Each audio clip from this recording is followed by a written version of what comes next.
The Devil's Tree. There was a tree, cursed by the devil himself, standing among the trees of this small city with thick forests. It's known as the Devil Tree by the locals. They believed that those who dared to go near it would be compelled to kill themselves in the most gruesome way possible. It was a group of teenagers who visited the tree many years back, hoping to prove it wasn't some sort of myth. They had dared each other to touch it, but as they did, they suddenly felt a cold, bony hand grasp their own. They ran toward the city, screaming and crying, but one of them did not return. The townspeople have been putting up barricades and warning signs to stop people from approaching the tree since that awful day. In spite of their warnings, though, curiosity seekers could still seek out what was beyond them.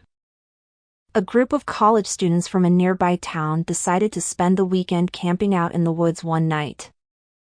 They had been reading about a tree known as the Devil's Tree, and they wanted to see it for themselves. They could feel the air growing heavier with dark as they approached. The leaves quivered ominously in the wind, and a chill was running down their spines. The air was suddenly pierced by an unholy sound, and they knew that they were not alone. Behind the tree a shadowy figure came out, its eyes burning as warm coals. It's the devil himself, and he's come to claim his victims.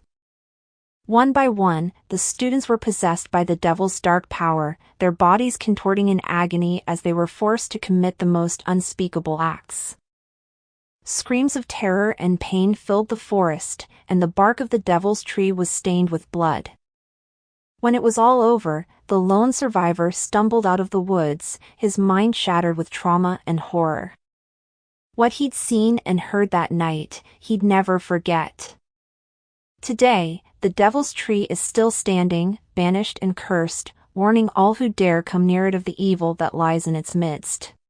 Subscribe now and press the bell icon. Never miss an update.